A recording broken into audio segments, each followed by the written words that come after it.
Projekt pod názvom AMOS znamená škola hrou. V Humennom prebieha na základnej škole Jána Švermu už viac ako rok s jasným cieľom presadiť integritu informačných technológií do vzdelávania.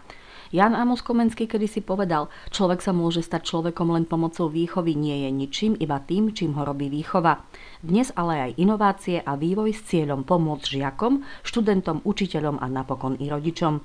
Rozdiel oproti prvému stupňu je v tom, že tie deti už sú vlastne v druhom stupni, je tu viac učiteľov, viac vlastne tej techniky a hlavne čo je dôraz je, aby boli učiteľe vyškolení, čo sa podarilo vlastne medzinárodným projektom Intel Teach. Učitelia sa naučili, ako učiť cez moderné inovačné technológie, ako zaujať žiaka, ako vlastne pripraviť si tie vzorové hodiny a prakticky pracovať s tými žiakmi úplne kreatívne podľa novej doby, ktorá vlastne teraz nastáva. Stálo to nás učiteľov dosť veľa síl kvôli tomu, že sme sa s tým potrebovali oboznámiť. Potrebujeme si dopredu prichystať nejaké veci, aj s technikou sa naučiť trošička pracovať, ale potom to stojí za to, lebo deti z toho majú o mnoho väčšiu radosť na hodine.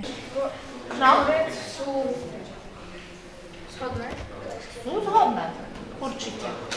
Produkt presne na mieru v súlade s vyučovacím procesom chce zahŕňať tzv. Mikromobilitu, teda vyššiu použiteľnosť počítačov bez obmedzení, kdekoľvek to potrebujete a kvalitne. Tie deti jednoducho potrebujú byť zaujaté a potrebujú získavať nové informácie, ktoré sú pre nich veľmi zaujímavé. Baví ťa takéto vyučovanie? Áno. Áno? Čím ťa to zaujalo hlavne? No, matematikou aj biológiou. Čiže toto ti dáva viac možností ako len listovať v knihe. Aké možnosti? Tam je viac úloh. Je to predsa len iné ako pracovať len s knihou alebo len s úlohami, ktoré im my zadáme. Takže sme veľmi radi, že to máme. Mňa to baví, lebo pani učiteľka nám môže posielať úlohy cez správy a my tým pádom to môžeme vypočítať aj doma alebo vo voľnom čase, keď sme po vyučovaní v škole. Ľahký, kompaktný počítač má špecifický softvér pre výučbu s dotykovým displejom. S detekciou dlaní dovoľuje písať priamo v tradičnej forme. Môžu posielať tie svoje výsledky práce priamo na tabuľu, komunikovať s učiteľom. A čo je hlavným vlastne takým prínosom celého projektu AMOS je to, že tu sa snažíme integrovať už digitálny obsah učiva. Deti sa tu prevažne učia cez digitálny obsah, ktorý je zavesený na servery a zdieľajú tento obsah. Učiteľ si vie pripraviť hodinu, vie si tam dodať svoje materiály, pričom ten už obsah je predpripravený podľa nového školského vzdelávacieho programu. A oni jednoducho úplne prirodzene sa s tým vžili a myslím si, že tu môžeme aj dneska vidieť na hodinách, že je to veľmi zaujímavé. Baví nás to preto, lebo vlastne to pracovanie na notebookoch, lebo je to zaujímavejšie ako to písať do zošita. Učia sa pri tom tak, že si to mnohokrát ani len neuvedomujú. Výborne. Škoda, že tam je len matematika a biológia, mohli by tam dať aj viac. My sme veľmi radi, že môžu deti využívať aj notebooky, aj planetu vedomostí. Snažíme sa hľadať úlohy, ktoré sú primerané pre nich, aby sa nám to zhodovalo s obsahom učiva. Sú zhodné, máš pravdu. Áno. Výborne. Tento projekt si vyžadoval najprv zaškolenie učiteľov, ich prípravu samotnú a potom samozrejme deti sa museli žiť do situácie, že už to nie je také jednoduché učenie, potrebujú sa vlastne viac pripravovať, čo sa týka tých notebookov, zručností, ale pri deťoch to išlo veľmi ľahko, si myslím, lebo deti, oni dneska s tými počítačmi jednoducho žijú od mala a my sme boli vlastne takými prisťahovalcami, my sme museli sa ťažko učiť tie technológie a oni jednoducho úplne prirodzene sa s tým vžili a myslím si, že tu môžeme aj dneska vidieť na hodinách, že je to veľmi zaujímavé.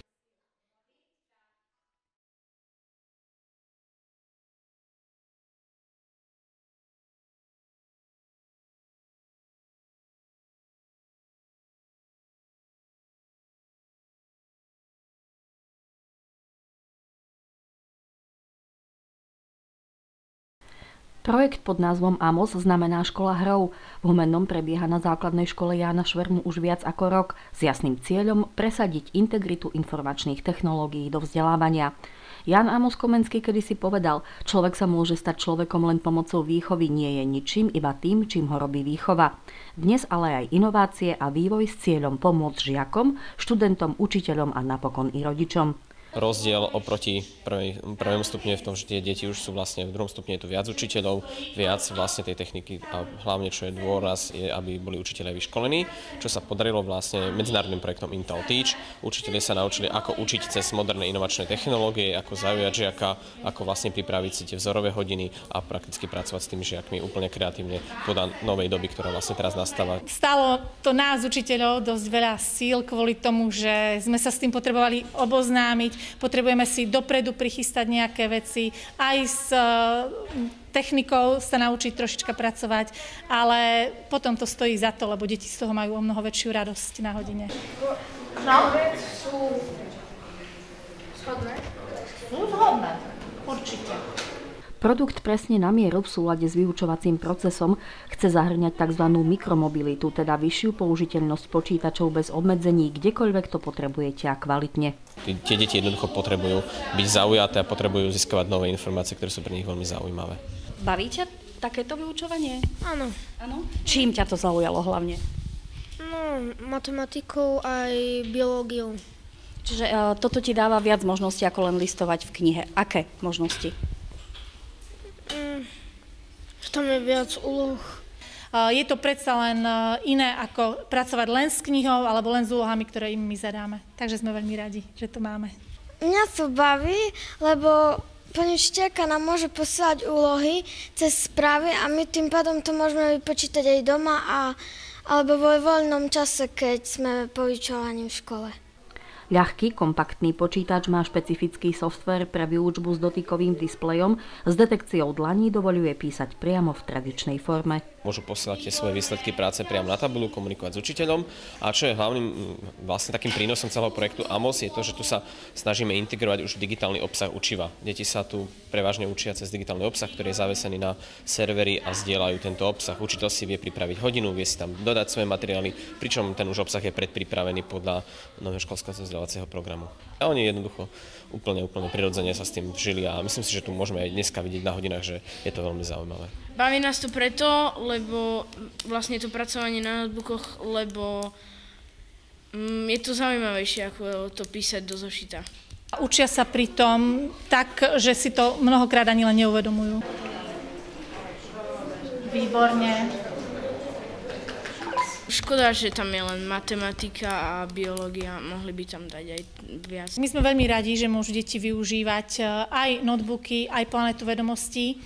Snažíme sa hľadať úlohy, ktoré sú primerané pre nich, aby sa nám to zhodovalo s obsahom učiva. Sú zhodné, máš pravdu. Áno. Výborne. Tento projekt si vyžadoval najprv zaškolenie učiteľov, ich prípravu samotnú a potom samozrejme deti sa museli žiť do situácie, že už to nie je také jednoduché učenie, potrebujú sa vlastne viac pripravovať, čo sa týka tých notebookov, zručností, ale pri deťoch to išlo veľmi ľahko, si myslím, lebo deti, oni dneska s tými počítačmi jednoducho žijú od mala, my sme boli vlastne takými prisťahovalcami, my sme museli sa ťažko učiť tie technológie a oni jednoducho úplne prirodzene sa s tým vžili a myslím si, že tu môžeme aj dneska vidieť na hodinách, že je to veľmi zaujímavé.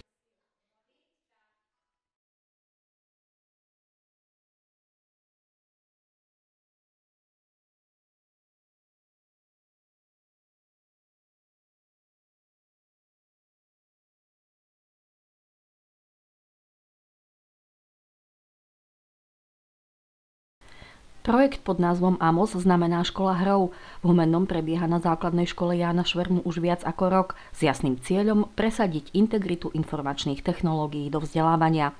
Ján Amos Komenský kedysi povedal, človek sa môže stať človekom len pomocou výchovy, nie je ničím, iba tým, čím ho robí výchova. Dnes ale aj inovácie a vývoj s cieľom pomôcť žiakom, študentom, učiteľom a napokon i rodičom. Rozdiel oproti prvému stupňu je v tom, že tie deti už sú vlastne v druhom stupni, je tu viac učiteľov, viac vlastne tej techniky a hlavne, čo je dôraz, je, aby boli učitelia vyškolení, čo sa podarilo vlastne medzinárodným projektom Intel Teach. Učitelia sa naučili, ako učiť cez moderné inovačné technológie, ako zaujať žiaka, ako vlastne pripraviť si tie vzorové hodiny a prakticky pracovať s tými žiakmi úplne kreatívne podľa novej doby, ktorá vlastne teraz nastáva. Stálo to nás, učiteľov, dosť veľa síl kvôli tomu, že sme sa s tým potrebovali oboznámiť. Potrebujeme si dopredu prichystať nejaké veci, aj s technikou sa naučiť trošička pracovať, ale potom to stojí za to, lebo deti z toho majú o mnoho väčšiu radosť na hodine. Sú Schodné? Sú zhodné, určite. Produkt presne na mieru v súlade s vyučovacím procesom chce zahŕňať tzv. Mikromobilitu, teda vyššiu použiteľnosť počítačov bez obmedzení, kdekoľvek to potrebujete a kvalitne. Tie deti jednoducho potrebujú byť zaujaté a potrebujú získavať nové informácie, ktoré sú pre nich veľmi zaujímavé. Baví ťa takéto vyučovanie? Áno. Áno. Čím ťa to zaujalo hlavne? No, matematikou aj biológiou. Čiže toto ti dáva viac možností ako len listovať v knihe. Aké možnosti? Že tam je viac úloh. Je to predsa len iné ako pracovať len s knihou alebo len s úlohami, ktoré im my zadáme. Takže sme veľmi radi, že to máme. Mňa to baví, lebo pani učiteľka nám môže posielať úlohy cez správy a my tým pádom to môžeme vypočítať aj doma alebo vo voľnom čase, keď sme po vyučovaní v škole. Ľahký, kompaktný počítač má špecifický softvér pre výučbu s dotykovým displejom. S detekciou dlaní dovoľuje písať priamo v tradičnej forme. Môžu posielať tie svoje výsledky práce priamo na tabuľu, komunikovať s učiteľom. A čo je hlavným vlastne takým prínosom celého projektu AMOS je to, že tu sa snažíme integrovať už digitálny obsah učiva. Deti sa tu prevažne učia cez digitálny obsah, ktorý je zavesený na servery a zdieľajú tento obsah. Učiteľ si vie pripraviť hodinu, vie si tam dodať svoje materiály, pričom ten už obsah je predpripravený podľa nového školského vzdelávacieho programu. A oni jednoducho úplne prirodzene sa s tým vžili a myslím si, že tu môžeme aj dneska vidieť na hodinách, že je to veľmi zaujímavé. Baví nás to preto, lebo vlastne to pracovanie na notebookoch, lebo je to zaujímavejšie ako to písať do zošita. Učia sa pri tom tak, že si to mnohokrát ani len neuvedomujú. Výborne. Škoda, že tam je len matematika a biológia, mohli by tam dať aj viac. My sme veľmi radi, že môžu deti využívať aj notebooky, aj planetu vedomostí. Snažíme sa hľadať úlohy, ktoré sú primerané pre nich, aby sa nám to zhodovalo s obsahom učiva. Sú zhodné, máš pravdu. Áno, výborne. Tento projekt si vyžadoval najprv zaškolenie učiteľov, ich prípravu samotnú a potom samozrejme deti sa museli žiť do situácie, že už to nie je také jednoduché učenie, potrebujú sa vlastne viac pripravovať, čo sa týka tých notebookov, zručností, ale pri deťoch to išlo veľmi ľahko, si myslím, lebo deti, oni dneska s tými počítačmi jednoducho žijú od mala a my sme boli vlastne takými prisťahovalcami, my sme museli sa ťažko učiť tie technológie a oni jednoducho úplne prirodzene sa s tým vžili a myslím si, že tu môžeme aj dneska vidieť na hodinách, že je to veľmi zaujímavé.